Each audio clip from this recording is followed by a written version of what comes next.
Students, welcome to our science class. आज हम science में वो जो बुक एक्सरसाइज कर रहे हैं वो कंटिन्यू करते हैं। ठीक है, थर्ड क्वेश्चन करना है हमको, solve the cross word puzzle. ठीक है, डाउन पजल और अक्रॉस पजल। ठीक है, ये सॉल्व करना है अपने को। फर्स्ट क्वेश्चन है, pieces of steam which can grow into new plants. जो न्यू प्लांट रहता है, नया प्लांट के स्टीम जब हम लगाते हैं तो उसको, जैसे कि कोई पौधा रहता है, प्लांट रहता है, ठीक है, उसके स्टीम काट के हम लगाते हैं तो उस प्रोसेस को क्या बोलते हैं? Stem cutting. ठीक है, tiny things produced instead of seeds by some plants for reproductions.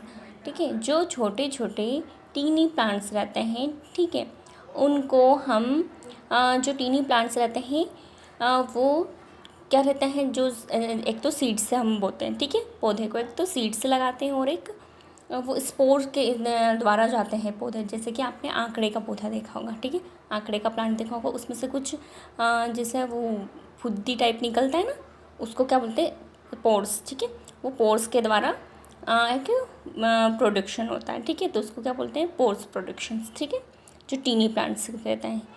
Second है, growth of baby plant from a seed. जो बेबी प्लांट रहता है, छोटे प्लांट है, उनकी ग्रोथ जो सीड से हम लगाते हैं उनको क्या बोलते हैं? सीड जैसे आपने अर्थ में लगाया, ठीक है, और उसका बेबी प्लांट बना, तो ये क्या होती है? जर्मिनेशन प्रोसेस होती है। If the harvested crops are not protected from these fungus and bacteria start growing on. अगर आपने बिना किसी प्रोटेक्शंस के क्रॉप्स को रख दिया, ठीक है, सारे क्रॉप्स को बिना प्रोटेक्शंस के रखा, तो उसमें फंगस और बैक्टीरिया आ जाएंगे। ठीक है, जैसे आप गेहूं को भी प्रोटेक्ट करके रखते हो ना, ड्रम में रखते हैं, फिर उसमें दवाई रखते हैं, अगर आप उसमें नहीं रखोगे वो तो फंगल और बैक्टीरिया आएगी, सारी ऑफकोर्स आएगी। ठीक है, तो वो काहे के लिए आती है? मॉइस्चर के कारण। ठीक है, उसमें नमी रहती है तो इसलिए फंगस और बैक्टीरिया हो जाती है, तो ये प्रोसेस मॉइस्चर दिखलाती है। ठीक है, समर क्रॉप्स कौन सी होती है? खरीफ की। ठीक है, आगे समझ में। अब हम क्वेश्चन आंसर करेंगे। फर्स्ट क्वेश्चन है हमारा, how does a potato plant reproduce. Potato plant जो होता है उसका रिप्रोड्यूस कैसे होता है? ठीक है, कैसे उगता है potato plant? A potato is a steam new plants develop from birds on the potato. जो पोटैटो प्लांट रहता है वो स्टीम होता है, और न्यू प्लांट डेवलप करने के लिए जो पोटैटो के ऊपर आपने देखा होगा बर्ड्स रहते हैं, ठीक है, उसको है ना लगाते हैं ज़मीन में तो पोटैटो प्लांट उग जाता है। ठीक है, सेकेंड क्वेश्चन है, why is dispersal of seeds necessary. जो सीड्स की डिस्पर्सल करते हैं वो क्यों ज़रूरी है? ठीक है, if all seeds of a plant fall below the parent plant, all the new plants will start growing at one place and will not get enough space, water, minerals and sunlight to grow well. This is why dispersal. ये question बोल रहा है disperser क्यों ज़रूरी है seeds की।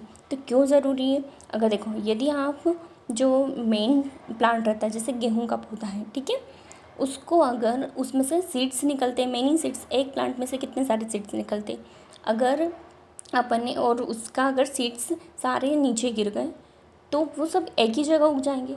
अगर आपने उसका डिस्पर्सल नहीं किया, उसको उखाड़ के और दूसरी जगह नहीं लगाया, तो क्या होगा? उसमें ना तो उसको अच्छे से मिनरल्स मिल पाएगा, ना वाटर मिल पाएगा, ना सनलाइट्स मिल पाएगी, ना अच्छे से ग्रो हो पाएगा। तो इसीलिए उसका डिस्पर्सल ज़रूरी है, मतलब एक जगह से निकाल कर उसको दूसरी जगह लगाना ज़रूरी होता है, नहीं तो वो अच्छे से ग्रो नहीं कर पाता, इसीलिए डिस्पर्सल ज़रूरी है। ठीक है, आगे समझ में। ये क्वेश्चन बोला। अब सेकंड क्वेश्चन है, how are seeds dispersal by wind. अब वाइंड के द्वारा डिस्पर्सल कैसे होता है? ठीक है, वाइंड के द्वारा।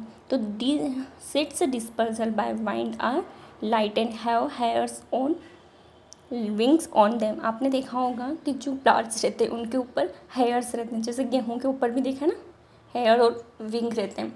जैसे कि आप वो वाला हाँ, राइस और इनके मैज़, उनके प्लांट्स देखे होंगे, उनमें क्या रहते हैं? हेयर्स रहते हैं। ठीक है, उनके द्वारा उनका सीड का डिस्पर्सल होता है। ठीक है, इसीलिए उनका डिस्पर्सल वाइंड के द्वारा होता है ना।